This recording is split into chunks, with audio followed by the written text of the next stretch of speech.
For the second game in a row, there's so much good that the Sacramento Kings did that I wish I could focus on this podcast, but none of that matters. It's all erased by LeBron James and some horrendous fourth quarter defense. The Kings fall to the Lakers 131-127. The streak is over, and we'll talk about it right here on Locked On Kings.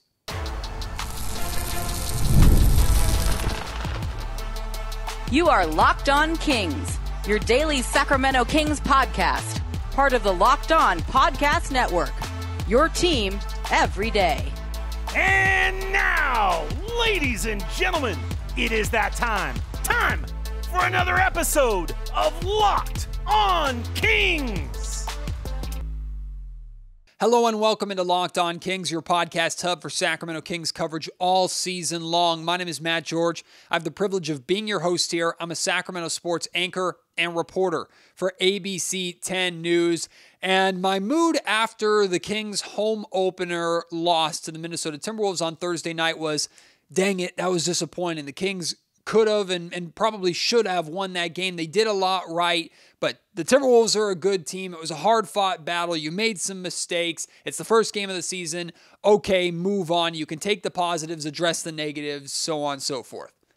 Game 2, losing to the Lakers in LA.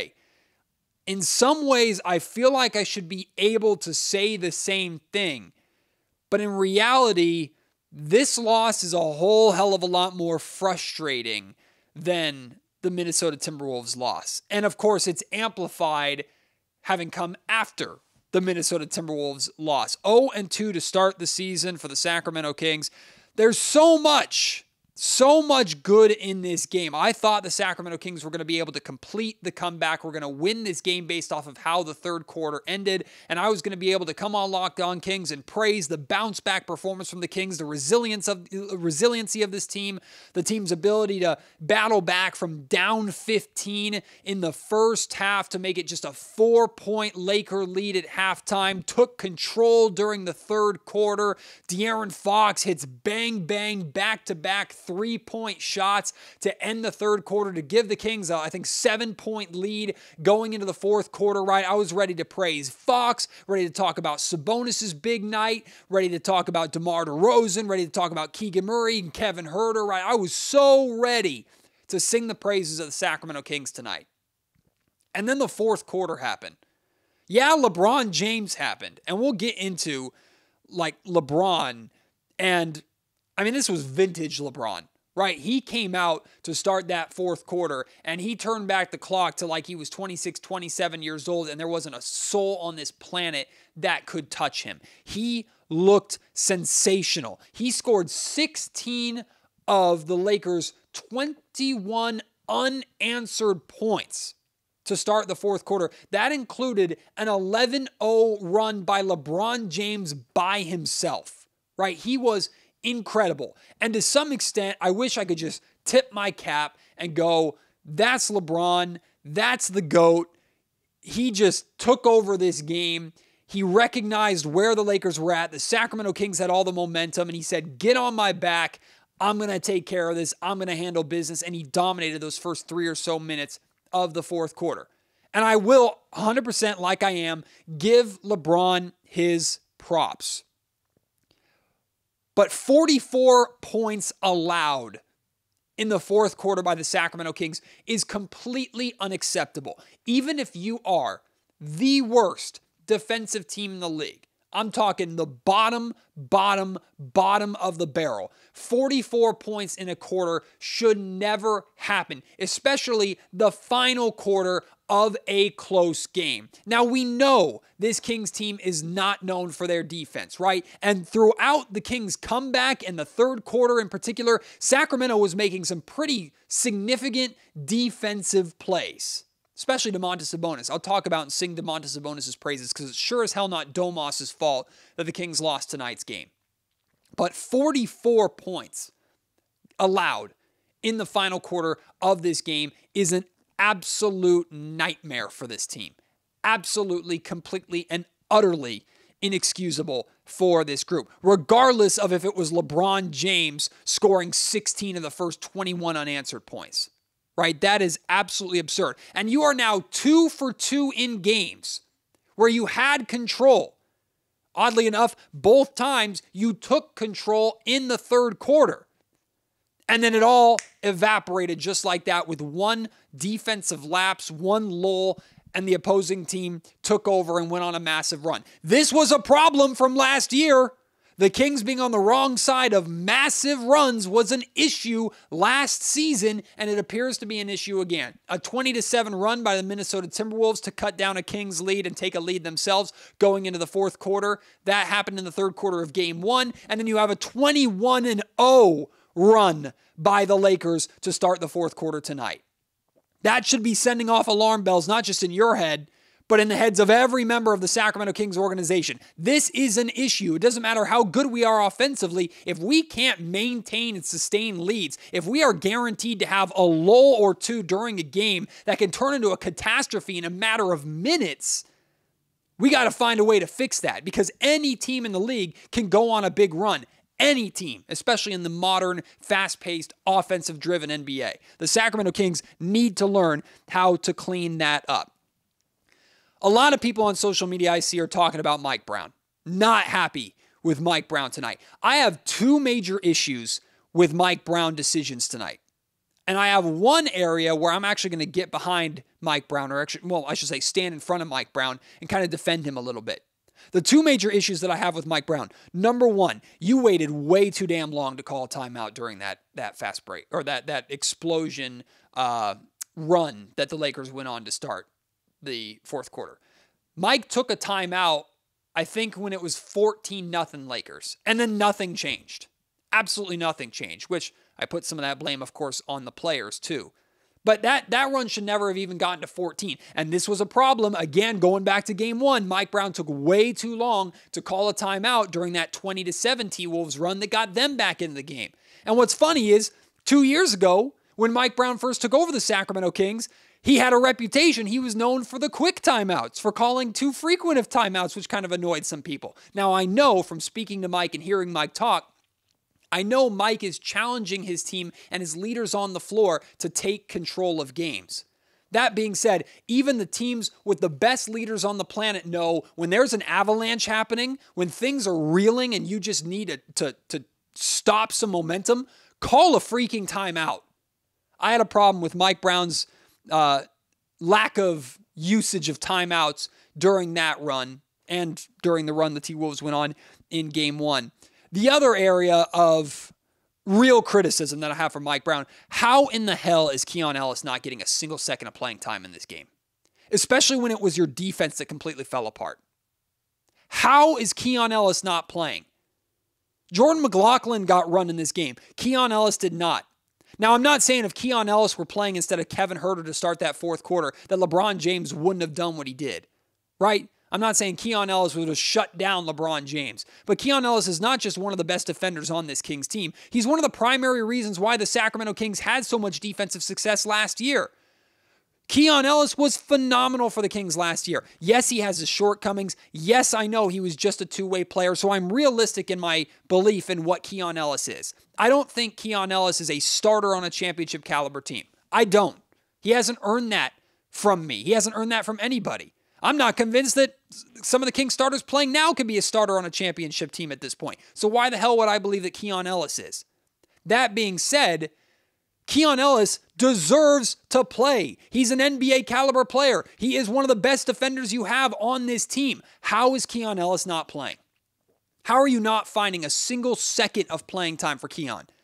Boy, I hope we hear about him having an illness or something going wrong, but it sure as hell didn't look like it. He suited up. He was on the bench. He looked ready to go, and he got a big fat DNP. Did not play. Coach's decision. Mike Brown is going to need to explain that decision. And I look forward to asking him about it before the Kings and Trailblazers game, on Monday. So those are the two major problems that I have with Mike from this game. And you know how much I love Mike and support Mike. One area of with Mike Brown that I will kind of step in front of him. Your defense let you down in this game. I wholeheartedly understand and agree with the belief that the Sacramento Kings offensively have to get back to where they were 2 years ago. That the best version of the Sacramento Kings features them to being offensive juggernauts. But it doesn't matter how many points you score and how great your fourth quarter offense is if you can't get a damn stop. We knew and we've known that this Kings roster has defensive issues, and your front office repeatedly has refused to address it. Your front office has repeatedly gone out and made moves solely with the purpose of offense. And while Monty McNair may take the podium after he drafted Devin Carter and go, we're looking for guys who can play both ends of the floor, your actions don't exactly follow up those statements, those words. Doug McDermott, I know he didn't play in this game, and I'm not trying to hate on Doug McDermott. Doug McDermott doesn't add anything defensively to this group. You know how much I love the DeMar DeRozan signing, and I don't ever think the Sacramento Kings will and should regret that decision to go out and get him. That being said, DeMar DeRozan is a strictly offensively gifted player. Defensively, I don't think he's terrible, but he's not going to improve your defense. So I step in front of Mike Brown a little bit and go, Mike's been the one telling you we need to be able to play defense and get stops to win basketball games, and his front office has not addressed that for him. That being said, now turning around and facing Mike, one of your best defensive players, a guy that in theory should absolutely fit the Mike Brown MO of how to play, Keon Ellis, did not play because of your decision. It doesn't make sense. It does not make sense. Also, I hate to do this because you know how much I hate the Lakers, but I got to give some love to Anthony Davis. Anthony Davis has been on an absolute tear to start the season. I think he's had 3 straight 30-plus point games. And now the streak has ended. The streak has ended. He finally defeated Domantas Sabonis.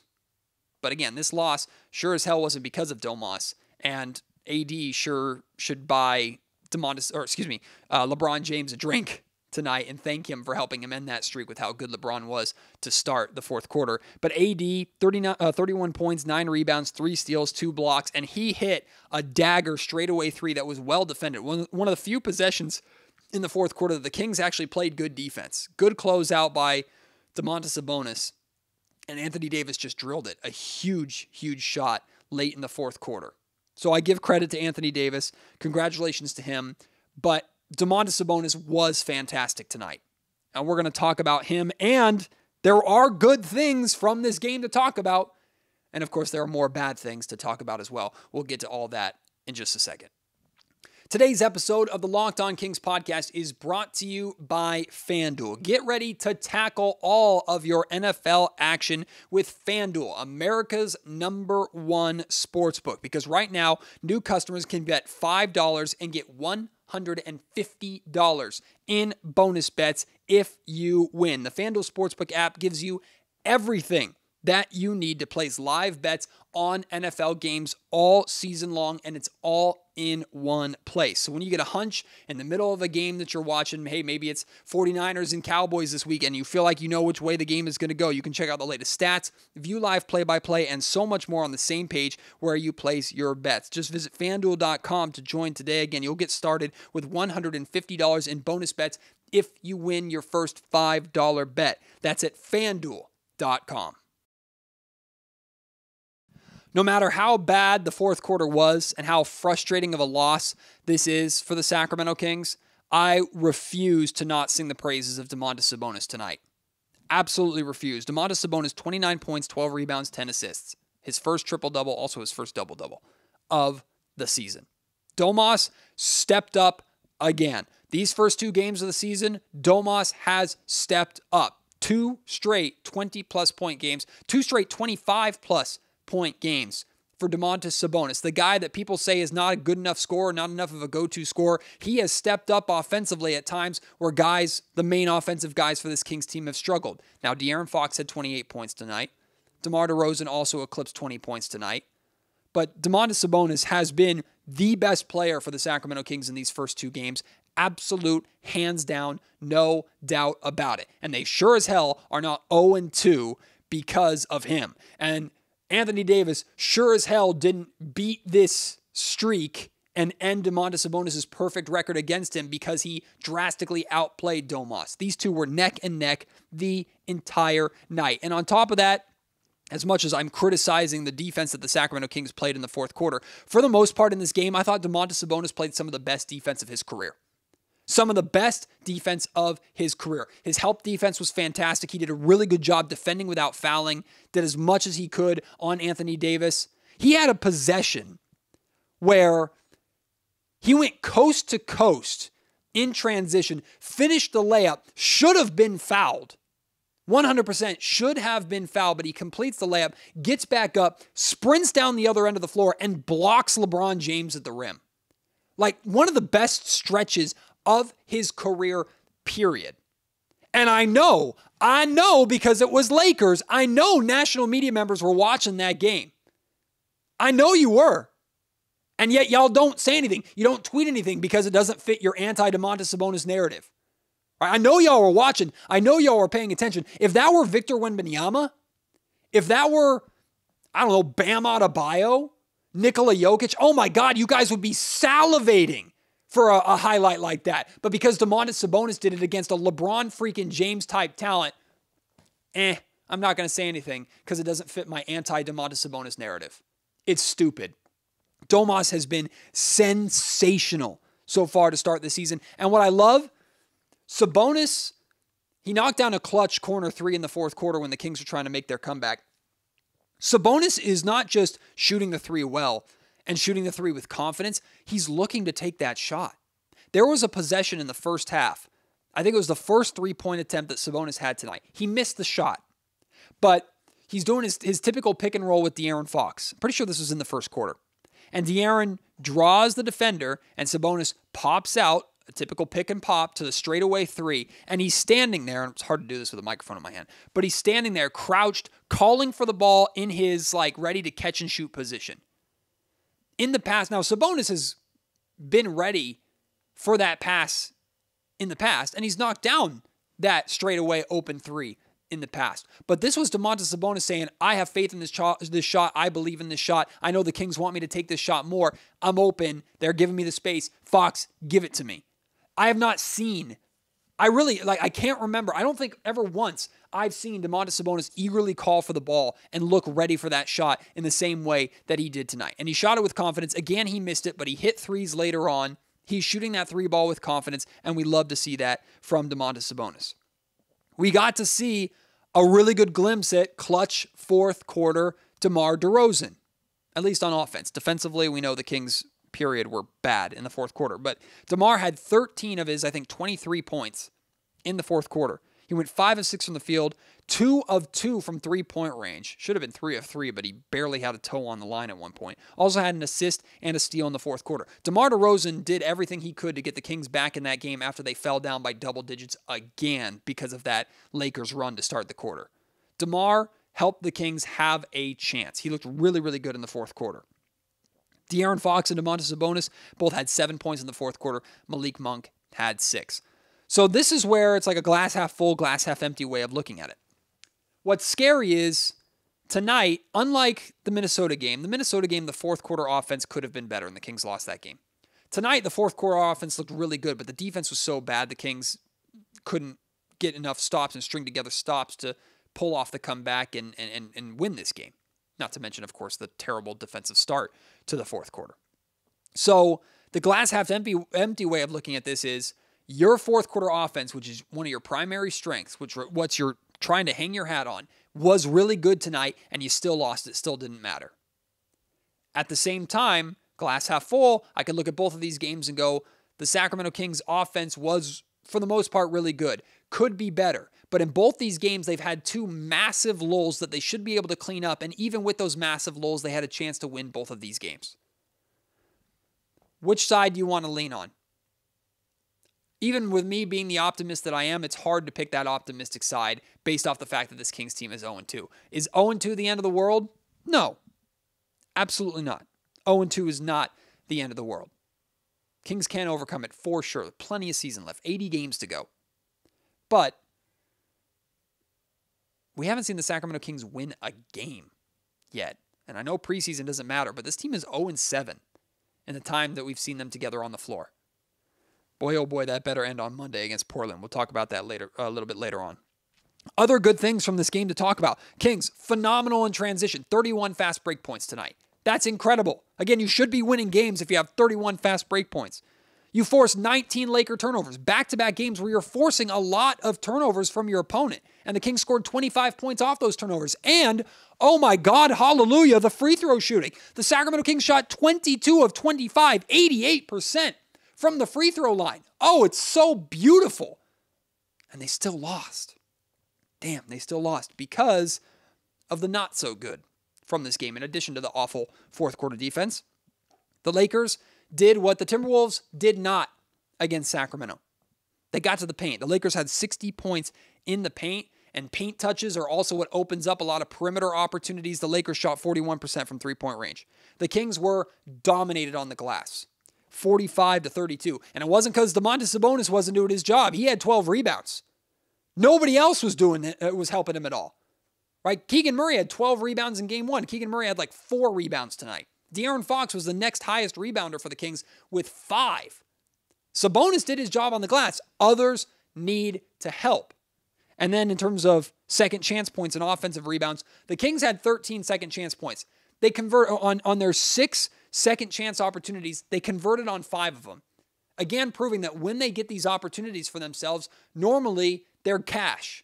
Normally they result in more points for Sacramento. The problem is the Lakers had 15 second chance points to Sacramento's 13. Got more to talk about. I want to talk about Kevin Huerter because he's kind of getting dragged through the mud a little bit. I don't think it's fully fair. Want to talk about Keegan Murray. His numbers weren't super impressive, but the way he played I thought was. And we got to talk about Monday versus Portland. Got to have a real honest conversation about Monday versus Portland. That's coming up here in just a sec. I see a lot of people not happy with Kevin Huerter tonight. I thought, for the most part, Kevin Huerter did his job. He had 14 points, 5 of 9 shooting from the field, 4 of 7 from three-point range, also had a couple of steals. Is Kevin Huerter good on defense? No. We know this. But Kevin Huerter wasn't the reason defensively that the Kings lost this game. Kevin Huerter was a minus 29 on the night. Plus minus. Not my favorite stat in the world because plus minus lacks context. But what does that tell you? In 26 minutes being minus 29, including minus 21 in the 3 minutes of the fourth quarter that he played. He played all 3 minutes that the Lakers went on that huge run. When he came out of the game, that run stopped. Again, it's really easy to take that and point the finger at Kevin Huerter. I highly encourage you to go check out James Ham's Twitter thread about this because James went back and watched that stretch. And his man, Kevin Huerter's man, only scored 3 points during that stretch. Kevin also had a good moment or two of some help defense. It was not Kevin Huerter's fault that the Kings played so terribly in the fourth quarter defensively. It is a common theme that typically when the Kings are struggling defensively, Kevin Huerter is on the floor. But it is not primarily his fault. If you were to tell me that Kevin Huerter would score 14 points and go 4 of 7 from three-point range and also have a couple of steals on top of that, I would tell you that was a good night for Kevin. And the Kings got what they needed out of Kevin Huerter. The Kings as a team let themselves down in that fourth quarter, top to bottom. Everybody has to look in the mirror, including the coaching staff. Everybody has to look in the mirror at what happened in that fourth quarter. We can't just point the finger at Kevin Huerter and blame him and make him the scapegoat when he absolutely was not. Keegan Murray tonight, 14 points, 5 of 11 shooting from the field, 2 of 7 from three-point range, 4 rebounds, 2 steals. I thought Keegan Murray had some big shots at times, especially when the Kings were making that first comeback. And I thought for the most part, Keegan Murray made a lot of the right plays. He was not as good tonight as he was in game 1 versus the Timberwolves. De'Aaron Fox was better scoring-wise than he was in game 1, so those points that Keegan scored in game 1 kind of went to De'Aaron tonight, which is fine. The Kings will absolutely 100% live with that. I think Keegan is showing, again, just 2 games in, I think Keegan Murray is showing that he's going to take a pretty significant jump in this year 3. I don't know how much the numbers will reflect it, but I see Keegan Murray making a lot of winning basketball plays, playing aggressive, playing smart. You know, the cliche or the term, the game is really starting to slow down. You can see that in the way that Keegan Murray is playing. I've really liked what I've seen out of Keegan Murray. I think this is going to be a really big 3rd season for Keegan on both ends of the ball. But I really am happy with what I'm seeing from Keegan. All right. Let's talk about Monday. Kings, Portland Trailblazers, and the Golden One Center. Here's the harsh reality about this game. Y'all better freaking win. I don't care about the context. I don't care if it looks pretty. I don't care. Win this damn game. And honestly, I've used this. Other people have used this. Oh, the Kings went 0-4 2 years ago and overcame that and won the playoffs. So going 0-3 to start the season is not the end of the world. The West now is not the same as the West then. I don't know if the Kings can survive going 0-4. If the Kings going 0-4 to start this season, we can't just dismiss that. Especially when some of these losses are coming off of blown leads at home and on the road, and 21 unanswered points by the Lakers. And you add a loss to the Portland Trailblazers at home on top of that to kind of complete the trifecta of suck to start the season. The Sacramento Kings cannot lose this game. Now, I'm not going to go as far. It's a must win because we know that term is overused. The Sacramento Kings need, in so many ways, to get this win. And yes, I'm 100% taking the context into account of the amount of games on their home floor that the Sacramento Kings lost to bad teams last season. I'm not trying to be disrespectful to Portland. They might end up being a better team than I expect, and yes, they have talent on that roster. I don't give a damn. The Sacramento Kings are and are supposed to be a better team than the Portland Trailblazers. They better well freaking show it on Monday. Now, I'm telling you right now, while I might be critical of some things, there is no way that I'm going to be unhappy with any caliber of Sacramento Kings win on Monday. If the Kings win by 1 and they barely scratch it out and they barely steal one, they've been playing like crap the entire night, but somehow find a way to end up winning that game, I don't care. Just go out and freaking win it. Because after that, opportunity is here for the Sacramento Kings to put this 0-2 start in the rearview mirror. Like, they're going on a 4-game road trip, yes, after this Monday Portland game. But these games are gettable. At the Utah Jazz, at the Atlanta Hawks, at the Toronto Raptors, at the Miami Heat. Now, I'm not going to go through these games and go, oh, the Kings should get a win here, and then they might lose here, but they should win this game here. The Kings should go 4-0 during this road trip. I'm not going to do that. Because this Kings team needs to just prove that they can win a basketball game first and show it, and then we can start kind of making those decisions and projecting games and predicting games once we have a better idea of who this Kings team actually is. But there's a very good chance that you can pick up some wins on that road trip and come home at the end of that road trip and you're 4-3. It could happen, but it has to start with going out and starting that road trip on the right foot by handling your business at home versus Portland. Kings need to win this game on Monday. Anything less is completely unacceptable. I'm not calling for jobs or anything like that. And yes, the Kings do deserve time to get used to each other and figure out how to play. But incorporating DeMar DeRozan, incorporating new players, and dealing with not having Kevin Huerter and Trey Lyles for training camp doesn't excuse a 21-0 run against you. Doesn't excuse 2 blown leads in 2 games. It doesn't.